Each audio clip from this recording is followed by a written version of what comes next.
చల్లారింది. మనం మినపప్పు కూడా మంచి బంగారు రంగులా మెరుస్తుంది. అంటే దీని అర్థం ఏంటంటే మనకి నూనె వేడిగా లేదు. ఇప్పుడు ఆ చల్లారిన తర్వాత ఈ నువ్వుల పొడి ఇవన్నీ ఇందులో వేసేసుకుందాం.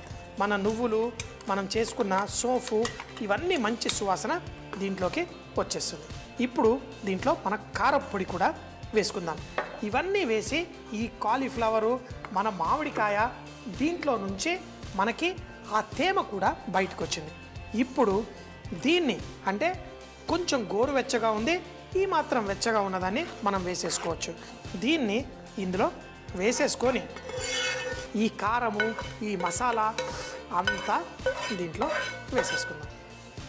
ఇప్పుడు మన ఈ కాలీఫ్లవరు, ఈ మామిడికాయలో ఉన్న తేమ దీంతో పాటు చక్కగా వస్తుంది.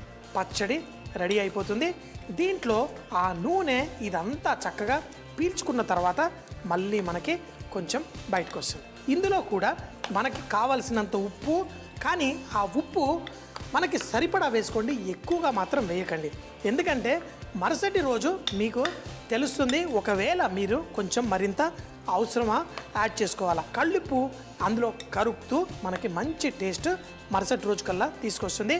అంతేకాకుండా మన కారపొడి, అందులో మనం వాడింది మన కరాని కారపొడి.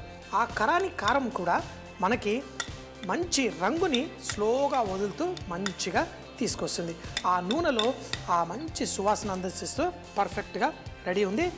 దీన్ని మరుసటి రోజు మనం టేస్ట్ చేస్తే అద్భుతమైన టేస్ట్. ఇప్పుడు మనకి తెలిసిపోతుంది కదా, మన కాలీఫ్లవర్ చక్కగా లైట్గా గ్రేట్ చేశాను.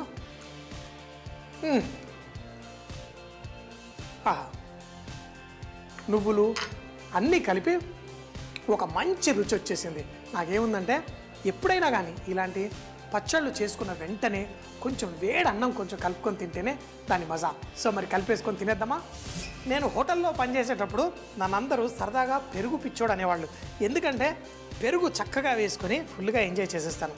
ఈ వేడి వేడి అన్నంలో కొంచెం అంత నెయ్యి వేసుకున్నా ఏం పర్లేదు, ఎవరేమనుకున్నా పర్లే. ఇందులో నుంచి చూడండి ఎలా నూనె పైకి ఊరుతోందో. దీంట్లో ఆ కొంచెం ఆ మామిడికాయ, చక్కగా కాలీఫ్లవర్ దాన్ని వేసి ఈ నెయ్యి ఈ అన్నంతో పాటు చక్కగా ఏంటి ఆ కలిపే విధానం బట్టే తెలిసిపోతుంది. ఈడు దీన్ని వదిలిపెట్టేట్లేడు, దీన్ని ఇరగదీస్తాడు ఈ పచ్చడితో అని. ఇలా అద్భుతమైన పచ్చళ్ళు మనకి ఆ మెంతులు, మన నువ్వులు, దానివల్ల ఒక్కొక్క పచ్చడికి ఒక్కొక్క రుచి వస్తుంది. మనం వాడే మసాలాలతోటి కూడా మనం చేసుకోవచ్చు. మనం గరం మసాలా చేసుకుంటాం, దాంతో కూడా పచ్చళ్ళు చేసుకోవచ్చు. ముఖ్యంగా నాన్ వెజిటేరియన్ మన బిర్యానీ మసాలా మన ఇళ్లలో చేసుకునేవి. అంతేందుకు రసం మసాలాతోటి, రసం పౌడర్ తోటి కూడా మీరు పికిల్స్ చేసుకోవచ్చు.